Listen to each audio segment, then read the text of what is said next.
திமுகவோட ஜாதகம், அதாவது கட்சியோட ஜாதக அடிப்படையிலேயே ஒரு நல்ல ஒரு முன்னேற்றமான ஒரு நேரம் தான் இப்போ திமுகவுக்கு சாதகமாக இருக்கு. 2026 பொறுத்தவரை திமுகவுக்கு ரொம்ப சிறப்பாக இருக்குன்னு சொல்லலாம். முதலமைச்சர் அவர்களுக்கான அவர் சிம்மராசி. ஸோ அதனால் அவர் விட்டு கொடுக்குற ஒரு சூழ்நிலை கூட ஏற்படலாம். முதலமைச்சர் பதவியையா? அஷ்டம சனி தலைவர் அப்படிங்கிறனால பதவியை. தலைவர் பதவி, முதலமைச்சர் பதவியை ஷேர் பண்ணிக்கக்கூடிய அமைப்பு தான் அவருக்கு இருக்கு. கடந்த தேர்தலில் அவரை வெறுப்பேற்றுறதும் அவரை தாழ்வா பேசுனதுமே அவர் இந்த முதலமைச்சராக நின்னே காமிச்சிட்டார். அவருடைய முதல்ல பதவி ஏற்கும்போது அவர் சொல்லக்கூடிய வார்த்தைகள் கூட பார்த்துருக்கோம். தலைமைக்கு அவர் சிம்மராசியாக இருக்கனால சில பலவீனம் ஏற்படும். மற்றபடி கண்டிப்பாக தேர்தல் வெற்றி அப்படிங்கிறது கண்டிப்பாக திமுக. ராகுக்கு எதுவும் நல்லா இருக்கு, குருபலமும் இருக்கு, சனி பலமும் இருக்கு. ஆனால் அசால்ட்டா பார்த்தீங்கன்னா முதலமைச்சர் சீட்டையே அவர் பிடிச்சிருவாரு. அதே மாதிரி கூட்டணி ஆட்சியே அமைஞ்சாலும் உதயநிதி சிஎம் ஆகிறதுக்கான வாய்ப்புகள் அதிகமாக இருக்கு இந்த 2026. உதயநிதி ஜாதகம் அவருக்கு ராஜாவுக்குரிய அனைத்து அம்சங்களும் கொண்ட ஒரு ஜாதகம். திமுக ஆட்சி அமைக்கிற மாதிரி இருந்தா கூட்டணி வேணாம், அவங்களே பெரும்பான்மையில ஓரளவு வந்துருவாங்க. அதுக்கு உதயநிதி அவருடைய ஜாதகம் வலுவா இருக்கு. ஆனா எடப்பாடியை ஆட்சி அமைக்கணும்னா அதுக்கு கண்டிப்பா கூட்டணி பலம் வேணும். அவருக்கு 7ஆம் இடத்து சனி, கண்ட சனிங்கிறது நட்பு கூட்டணி, அதன் மூலியமா தான் ஆட்சி அமைக்க முடியும்.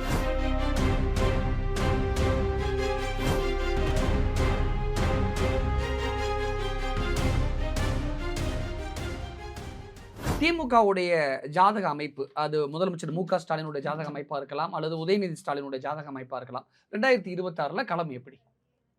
திமுகவோட ஜாதகம், அதாவது கட்சியோட ஜாதக அடிப்படையிலேயே ஒரு நல்ல ஒரு முன்னேற்றமான ஒரு நேரம் தான் இப்போ திமுகவுக்கு சாதகமாக இருக்குது. அதே போல் திமுகவில் இருக்க தலைவர்களுக்கும் ஒரு நல்ல சாதகமான ஒரு சூழ்நிலை தான் இந்த தேர்தல் அவங்களுக்கு வெற்றி வாய்ப்புகளை கண்டிப்பாக கொடுக்கக்கூடியதாக அமைஞ்சிருக்கு. இது தலைமை இப்போ இரட்டை தலைமையாக இருக்காங்க இல்லையா, முதல்வர் ஸ்டாலின், அடுத்து துணை முதல்வர் உதயநிதி இருக்காங்க இல்லையா, இவங்களோட அடுத்த கட்டமும் தொடரக்கூடிய வாய்ப்பு தான் உண்டு இருக்கா? கட்டாயம் இருக்குது. அடுத்ததாக அவருக்கு முதலமைச்சர் அவர்களுக்கான அவர் சிம்மராசி. ஸோ அதனால் அவர் விட்டு கொடுக்குற ஒரு சூழ்நிலை கூட ஏற்படலாம். என்ன காரணம்? ஏன்னா அது அந்த 8ஆம் இடம் அஷ்டம சனி. முதலமைச்சர் பதவியையா? அஷ்டம சனி தலைவர் அப்படிங்கிறனால பதவியை. தலைவர் பதவி, முதலமைச்சர் பதவியை ஷேர் பண்ணிக்கக்கூடிய அமைப்பு தான் அவருக்கு இருக்கு. யாரு அதனால கூட? தான் உதயநிதி அவரோட ஜாதகமும் நல்ல ஒரு சாதகமான ஒரு சூழ்நிலையில் இருக்கு. ஸோ அவருக்கு லாபகரமான இடத்துல சனி இருக்கிறனால உதயநிதி அவர்களுக்கு. ஸோ அதே மாதிரி இப்போ ஷேரிங் மாதிரி தான் அந்த தலைமையை பொறுத்த வரைக்கும் அப்படி இருக்கும். அப்படின்னா முதலமைச்சரா மு.க. ஸ்டாலின் தொடர மாட்டாரா? திமுக தலைவரா முதலமைச்சராக தொடர இப்போ நான் மாட்டாரா? 2 பேரும் ஷேர் பண்ணிக்குவாங்கன்னு சொன்னேன். ஆ. ஏன்னா அவர் அஷ்டம சனியில் அவர் இருக்கிறனால ஸோ அவர் தொடர்ந்து அதை பண்ண முடியாத சூழலை ஏற்படுத்தும் என்ன காரணம்? முதல்வராகவே. காரணம் அதான் அஷ்டம சனி. அப்போ திமுகவோட கட்சியோட ஜாதக நிலைப்படி மேலும் மேலும் மக்களுக்கு ஒரு நல்ல ஒரு தொன்றாட்டக்கூடிய நேரம் அப்படிங்கிறது தொடர்ந்து இருக்கிறனால கண்டிப்பாக திமுக ஒரு இந்த தேர்தலில் வெற்றி பெற்று மக்களுக்கு சேவை செய்யக்கூடிய அமைப்புங்கிறது கட்டாயம் ஏற்படுத்தும். ஓகே. அப்போ 2026 தமிழக அரசியல் களத்தை பொறுத்த வரைக்கும் திமுகவுக்கு பெரும்பான்மையான சாதக சூழல் அந்த அமைப்பு இருக்கு, அப்படிதானே? முழு பெரும்பான்மை வர முடியாத சூழலை கண்டிப்பாக ஏற்படுத்தும். அப்படிங்கிறது என்ன காரணம்னா, நமக்கு அவங்களுக்கு தலைமைக்கு அவர் சிம்மராசியாக இருக்கனால சில பலவீனம் ஏற்படும். மற்றபடி கண்டிப்பாக தேர்தல் வெற்றி அப்படிங்கிறது கண்டிப்பாக திமுக தான். தேர்தல் வெற்றியை பாதிக்காது. வெற்றியை பாதிக்கும். உதயநிதியை பொறுத்த வரைக்கும் பர்டிகுலரா ஜாதக அமைப்பு, உதயநிதி ஜாதகம் அவருக்கு ஒரு ராஜாவுக்குரிய அனைத்து அம்சங்களும் கொண்ட ஒரு ஜாதகம். அப்படின்னா முதலமைச்சர் ஆவதற்கான சாத்தியக்கூறுகள் இருக்குன்னு சொல்ல கட்டாயம் வரீங்களா? கட்டாயம் இருக்குது. ஆ. ஏன்னா ஒவ்வொருத்தவங்க மற்ற தமிழக அரசியல்வாதிகளோட ஜாதகத்தை நான் தொடர்ந்து பார்த்துக்கிட்டே வரேன். அதில் எல்லாத்துலேயும் கிரக இணைவுகள் இருக்கும். ஆனால் உதயநிதி அவர்களோட ஜாதகத்தில் கிரக இணைவுகள் இருக்காது. எல்லாமே தனித்தனியாக இருக்கும். என்ன காரணம்? ஒவ்வொரு கிரகங்களும் அப்படி யாராவது ஒருத்தருக்கு தான் அமையும். அந்த மாதிரி ஒரு ஜாதக அமைப்பு, ஒரு அபூர்வமான ஜாதகம் தான் திரு உதயநிதி அவர்களுக்கு. ஸோ அதனால் கண்டிப்பாக இந்த அரசியல் களம் அப்படிங்கிறது அவருக்கு மேலும் மேலும் வெற்றி வாய்ப்புகளை தான் அதிகப்படுத்தும். அவரை நல்லாட்சி பண்ணுறதுக்கூடிய வாய்ப்புகள் நிறையவே இருக்குது. அஸ்ட்ராலஜர் சீதா சுரேஷ் அவர்களுடைய பார்வையில திமுகவுடைய அரசியல் ஜாதகம் அல்லது முதலமைச்சர் மு.க.ஸ்டாலின் அல்லது துணை முதலமைச்சர் உதயநிதி ஸ்டாலின் இவங்களுடைய ஜாதக அமைப்பு முறை எப்படி இருக்கு? இந்த 2026 பொறுத்தவரை திமுகவுக்கு வந்து ரொம்ப சிறப்பாக இருக்குன்னே சொல்லலாம். காரணம் இப்போ ஐயா சொன்ன மாதிரி வந்து பார்த்தீங்கன்னா, முதல்வர் ஐயா அவர்களுக்கு அஷ்டமத்து சனி, அகப்பட்டவனுக்கு அஷ்டமத்து சனி. இந்த அஷ்டமத்து சனிங்கிறது வேலை பளுவை அதிகமாக்கும். ஒர்க் லோட் அதிகமாயிடுச்சுன்னா ஓய்வு தேவைப்படும். ஓய்வு தேவைப்படும் போது வந்து பார்த்தீங்கன்னா, தன்னுடைய மகன்கிட்ட வந்து பொறுப்புகளை அதிகமாக விட்டுருவார். ஏன்னா கலைஞர் ஐயா ஓய்வு தேவைப்படும் போது இவர்கிட்ட மகன்கிட்ட விட்டார், ஸ்டாலின் மு க ஸ்டாலின்கிட்ட விட்டாங்க. அதே மாதிரி வந்து இவருக்கு ஓய்வு தேவைப்படும் போது அவங்கள்ட்ட விட்டுருவாங்க. அதில் என்ன அப்படின்னா 2026 பொறுத்தவரை அவருக்கு அஷ்டமத்து சனி தொடங்கினால் மார்ச் மாதம் 6ஆம் தேதி அஷ்டமத்து சனி தொடங்குது. அதுக்கடுத்து வந்து பார்த்தீங்கன்னா உதயநிதிக்கு வந்து பார்த்தீங்கன்னா ரொம்ப அவருக்கு நல்லா இருக்கு. ஏன்னா ரிஷபராசி அவருக்கு வந்து பார்த்தீங்கன்னா கிருத்திகை நட்சத்திரம், ராகுக்கு எதுவும் நல்லா இருக்கு, குருபலமும் இருக்கு, சனி பலமும் இருக்கு. அதனால் அசால்ட்டாக வந்து பார்த்தீங்கன்னா முதலமைச்சர் சீட்டையே அவர் பிடிச்சிருவார். வேலை பது அதிகமாக இருக்குது, நீ முதலமைச்சராக பதவி ஏற்றுக்கோ, நான் கட்சி தலைவராக மட்டும் இருக்கேன் அப்படின்னு வந்து அவர்கள் ஓய்வு பெற்று இவர் முதல்வரானாலும் ஆச்சரியப்படுவதற்கு இல்லை. ஆனால் இதில் வந்து விஜய் வந்து டஃப் கொடுப்பார், பயங்கரமாக டஃப் கொடுக்கறதால வந்து தொங்கு சட்டசபை அமைவதற்கு வாய்ப்புகள் உண்டு.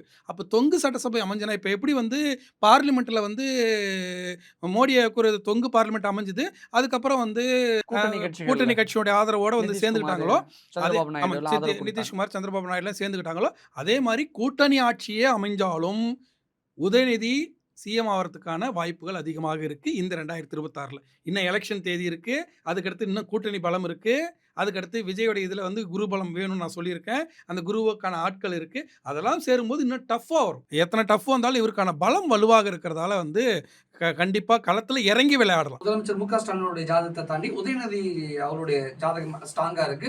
அதனால திமுகவுடைய ஜாதகமும் சாதகமா இருக்கிறதுக்கு கண்டிப்பா வாய்ப்புகள் உண்டு. இதுல வந்து இன்னும் வந்து பாத்தீங்கன்னா இதுல ஒரே ஒரு விஷயம், ஒரு எளிமையா அவங்ககிட்ட ஒன்று சொல்லணும்னு வச்சுக்கோங்களேன். என்ன சொல்லலாம் அப்படின்னா, தொங்கு சட்டசபையாக இருந்தால் அதுல யார் சிஎம், இதுல உதயநிதியா, எடப்பாடியா, இல்ல வந்து விஜய், இதுல வந்து யார் வந்து கூட்டணிக்குள்ளார வர போறாங்க, உதயநிதி ஆட்சி அமைக்க போறாரா, எடப்பாடி ஆட்சி அமைக்க போறாரா, இதுதான். இதுல வந்து விஜயுடைய அரசியல் களம் பாதிப்பை ஏற்படுத்தும். இதுதான் 2026 எலெக்ஷன். எடப்பாடி சிஎம்மா, உதயநிதி சிஎம்மா, அதுல வந்து விஜயுடைய அரசியல் பாதிப்பு யாரை சிஎம் ஆக்கி விட்டுரும். விஜயோட ரோல் என்ன, எப்படி அவர் ப்ளே பண்ண போறாரு? விஜயோட ரோல் என்னன்னா, விஜய் ஒரு பர்சன்டேஜ் ஆஃப் ஓட்டு வாங்குவார், ஒரு 8% வாங்குறாரு, 10% வாங்குறாரு, அவர்கிட்ட வந்து ஒரு 30 எம்எல்ஏ இருக்காங்க அப்படிங்கிற மாதிரி வருதுன்னா, அதை வச்சு அரசியல் களத்துல தொங்கு சட்டசபை அமையும் போது கூட்டணிக்குள்ளார யாரை இழுக்கிறாங்க அப்படின்னு மாறும். ஆனால் தொங்கு சட்டசபை அமைக்கிறதுக்கு ரொம்ப கம்மியாக தான் இருக்குது. தொங்கு சட்டசபை அமைகிறது எலெக்ஷன் தேதி அறிவிக்கிறது பொறுத்தும், எலெக்ஷன் ரிசல்ட் தேதி அறிவிக்கிறது பொறுத்தும். இன்னொன்று வந்து பார்த்தீங்கன்னா எடப்பாடி ஐயாவை பொறுத்த வரைக்கும் வந்து பார்த்தீங்கன்னா அவர் கன்னி ராசி, 7ஆம் இடத்துல கண்டசனியாக சனி பகவான் வர்றாரு. கூட்டணி ஆட்சிக்குள்ளார தான் அவர் வந்து ஆட்சி அமைக்க முடியும் அப்படின்ற மாதிரி இருக்குது. அவர் ஆட்சி அமைச்சார்னா இவங்களுக்கு தனி பலத்திலே ஆட்சி அமைக்கிறதுக்கான வாய்ப்பு இருக்குது உதயநிதிக்கு.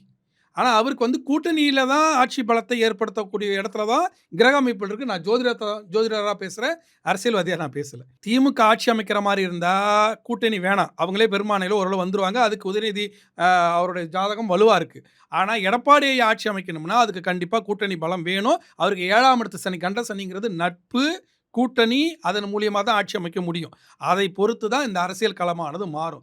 இதில் விஜய் எந்த மாதிரி பாதிப்பை ஏற்படுத்த போகிறார் அப்படிங்கிறத வந்து எலெக்ஷன் தேதி வர்றதை பொறுத்துக்கும் இன்னும் வரக்கூடிய கூட்டணி அமைப்பை பொறுத்து தான் அதை நம்ம முழுசாக கணிச்சு சொல்ல முடியும். ஆச்சரிய சங்கர் அவருடைய பார்வையில் 2026 தமிழக அரசியல் களத்தை பொறுத்த வரைக்கும் திமுகவுடைய ஜாதகம், முதலமைச்சர் மு.க.ஸ்டாலின், உதயநிதி ஸ்டாலின் இவங்களுடைய ஜாதகத்தெல்லாம் வச்சுருக்கீங்க. முதல்வர் ஐயா ஜாதகத்தை பொறுத்த வரைக்கும் பொதுவாக வந்து இந்த கிருத்திகை நட்சத்திரம், பூரம் நட்சத்திரம், மூலம் நட்சத்திரம், ரேவதி நட்சத்திரம், இந்த 4 நட்சத்திரங்களும் அவங்களுக்கு வந்து இந்த பழிவாங்கக்கூடிய நட்சத்திரங்கள் பேர். அதாவது அவங்கள யாராவது ஒருத்தர் ஒரு விஷயத்த அவங்களை பழி வாங்கணும், அவங்களுக்கு தவறாக நடந்துக்கிட்டாங்க, அவங்களுக்கு புத்தி புகட்டணும்னா அந்த சக்தியுடைய ஜாதகம், அந்த சக்தியுடைய நட்சத்திரங்களாக இருக்கும். அந்த வகையில் பூர நட்சத்திரம்ன்ற அதனாலேயே அவர் வந்து கடந்த தேர்தலில் அவரை வெறுப்பேற்றுறதும், அவரை வந்து தாழ்வாக பேசுனதுமே அவர் இந்த முதலமைச்சராக நின்னே காமிச்சிட்டார். அவருடைய முதல்ல பதவி ஏற்கும்போது அவர் சொல்லக்கூடிய வார்த்தைகள் கூட பார்த்துருப்பீங்க.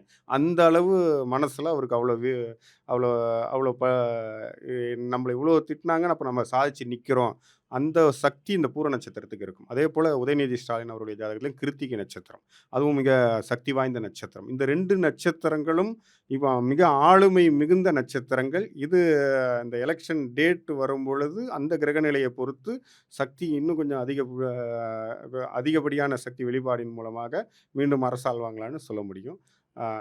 இப்போதைக்கு அந்த அந்த நட்சத்திரங்களுக்கு மிக அற்புதமான நேரம் தான். கேது சிம்ம ராசியிலேயே பயணிப்பதால ஐயா சொல்ற மாதிரி பூர நட்சத்திரத்துடைய தாக்கம், அந்த கேதுவினுடைய தாக்கம் விட்டு கொடுக்கக்கூடிய எண்ணங்கள் முதலமைச்சர் வரக்கூடிய மு.க. ஸ்டாலின் அவர்களுக்கு அந்த பதவியை விட்டு கொடுக்கக்கூடிய, அதாவது பகிர்ந்து கொள்ளக்கூடிய காலம் இருக்குதுன்னு சொல்லலாம் சார். ஓகே. திமுகவுக்கு சாதகமா இருக்கு. ஆனா முதலமைச்சர் ஆவதற்கான சாத்தியக்கூறுகள் உதயநிதி ஸ்டாலினுக்கு அதிகமா இருக்கு அப்படின்னு சொல்றீங்க.